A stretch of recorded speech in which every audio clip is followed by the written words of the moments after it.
Uy, I was amazed, no? 9:40 pa lang po pala. Ang dami ko pong ginawa. May mga inasikaso po kasi. Okay. Akala ko talaga gabi na.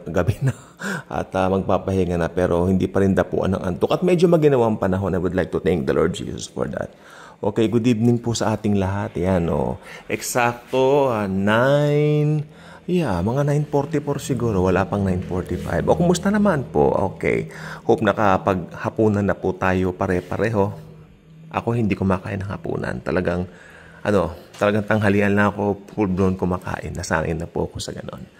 Okay, magandang gabi po, At ngayon po, titignan po natin kung ano na po yung mga meron tayo ngayon dito na mga nakagawian natin, especially sa mga makabagong panahon na meron tayo. Okay, bigyan natin ng scale, no? Let's say from 2018 to present, that's 7 years, hindi ba? Simula yung mga nangyari noong 2018 to present, ano ba yung madalas nating ginagawa? Madalas tayong nakababad na sa social media. Like, comment, share.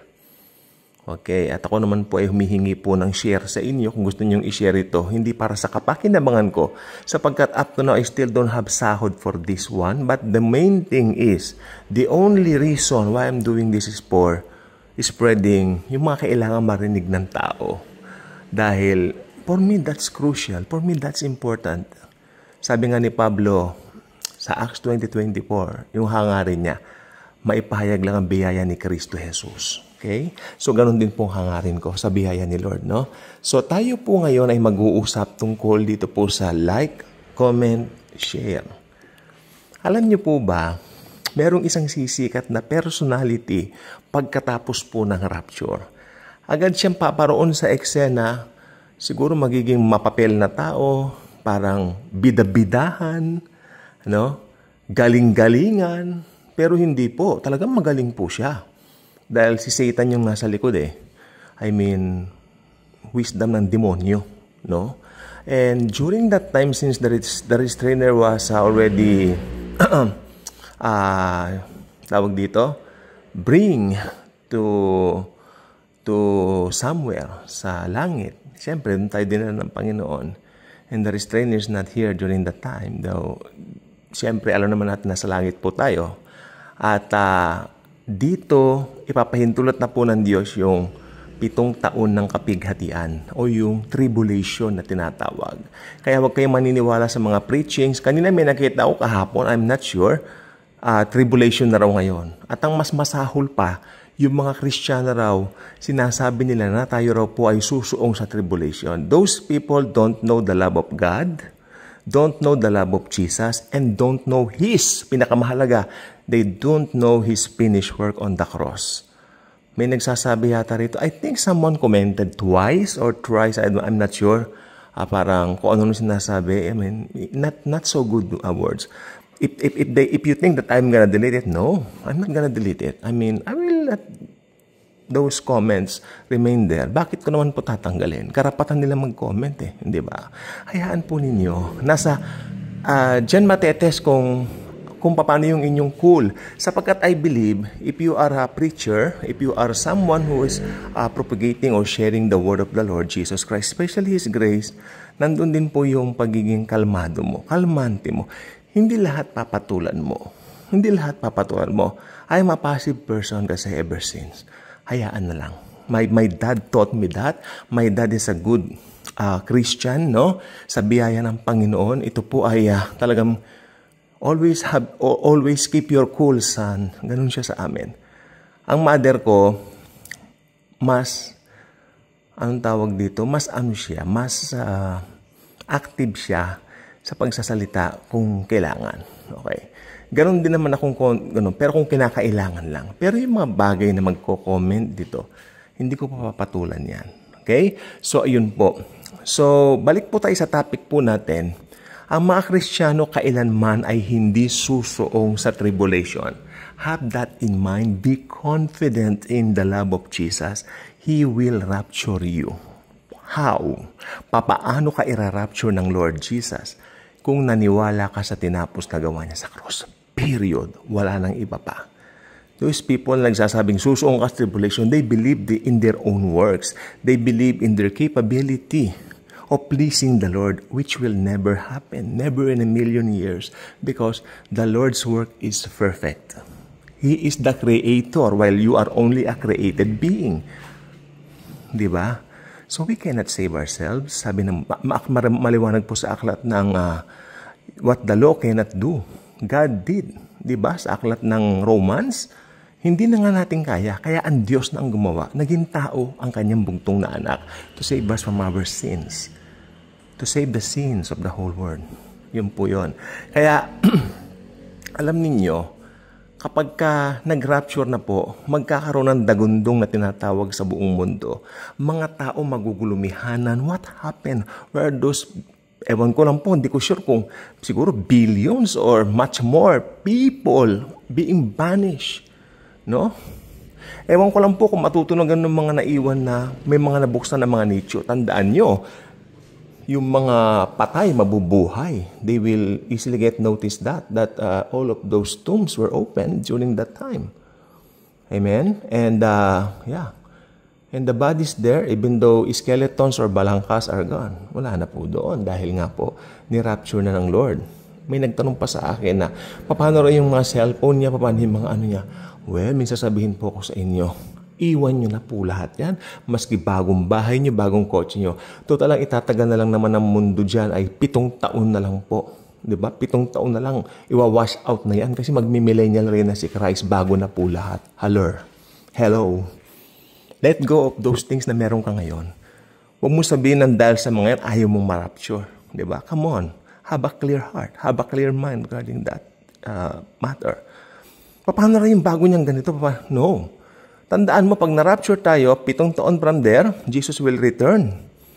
Sabihin mo na, sige, ibigay na natin itong September 23rd to 24. Like for example, Rosh Hashanah, di ba yung kanilang Peace of the Trumpet? I mean, if that happened, may 7 taon lang ang buong mundo.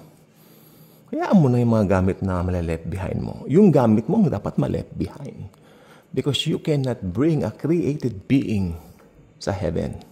Kaya yun pong gusto ko pong sabihin po sa ating lahat. We are now being fed by the word of the Lord Jesus Christ through the Holy Spirit. I'm so thankful I'm being used by this ministry which I started only 3 years back, September 7 of 2022. And right now, I am so amazed by those commentors who threw their comments in that comment section. Natutuwa po ko sa inyong lahat. Mahal ko po kayong lahat dahil maski yung mga pangit ang comment, mahal ko rin po kayong lahat. No? Na ayaw ko may kaaway. I am the person, ayaw ko ng kaaway. I am a very calm person. In person, I am a very calm person. Passive ako. Hayaan mo na lang. Ganon. Pero ako yung tipo ng tao, pag may napansin na mali, sinasabi ko. Pero not in a sense na inaaway ko yung, dinidirekta ko yung tao. Like for example, yung mga na-observe po sa dating church namin, sinasabi ko po dito, para kapulutan natin ang kapakinabangan. Pero yung directly, I will go there to confront the person. I will never do that. Never. Kaya alam niyo po, dito po sa atin pong tawag dito, mga pinag-uusapan ngayon, pansin niyo puro end times na eh. Ibig sabihin talaga nasa end times na po talaga tayo and we're waiting for the rapture to happen anytime. I'm so hoping, I'm really hoping that this September 23rd and 24th, I hope it will happen. I hope it will happen. Diba? Sana nga. Or maybe much earlier than that. Pwedeng mamayang gabi, pwedeng ngayon mismo while recording this video. We don't know. All we have to know is the rapture is mystery. It's an imminent one. Okay? So, paglabas po ng taong ito na tinatawag na Antikristo during that time, siya po ang magpo-possess ng mataas na antas ng popularity ka lang natin sa wikang English, na popularity. Masyado siyang famous. Did you guys remember a decade ago, we tend always to use the word famous on Facebook. Oy, famous ka. I have a friend who's very famous during that time. Okay? Magkapatid po sila, babae lalaki. They're very good looking. They're very good looking, my friends. Kapatid natin sa Lord. I think, kung di ako nagkakamad, they are from, Bicol. Ay, good looking yung mga taong yon. Diba? Uy, mga famous kayo. Ginaganon-ganon ko. Hala, si kuya, inaasar na naman kami, ginaganon nila ako. Okay. Yung salitang famous, alam mo, you never, tawag dito, you can never compare even the most famous person now to the popularity of the Antichrist. Ibang klase. Kasi talagang i-require niya na siya lang ang sikat. Kaya sabi ko, yung mga celebrities ngayon, yung mga maiiwan na celebrities, they will be no longer celebrities during that time. There's only one celebrity, the Antichrist. Okay? Pero itutuloy pa rin ng Antichrist ang buhay sa kanyang pamamahala. Wala na pong mga leaders ng mga bansa. One word leader na po. One word religion. Okay? Yung one word religion, pangumunuhan ni false prophet. Ang pinaka-famous si Antikristo. Pero hindi alam ni Antikristo, siyempre, ang pinaka-famous si Taning. Hindi lang po alam ng mga tao. Si Satan ang gumawa niyan. Sapagkat yung worship na binibigay kay Antichrist, tingnan nyo ha, uutusan ni false prophet to worship the Antichrist. But that worship, kay Satanas talaga yon. Kasi pangarap po ni Satanas na ma-worship siya. Kaya nagkaroon po ng rebellion sa langit. Remember? Kaya they've been thrown down from heaven, especially those angels who choose to go with Satan. Kaya ito po nangyari. Kaya yung pride na yan, kung mapapansin nyo, some celebrities now may mga taglay na pride. Especially Hollywood stars. May mga taglay na pride pagka dumadaan sa may red carpet pa. Sinisigawan. No. Actually, yan ay a form of worship. Without the knowing, that's a form of worship. Idolatry ang tawag natin diyan. People right now are too idolatrous. Okay? Yan, sinasabi ko mo ang totoong ganyan. Kalagayan ng mundo yan eh.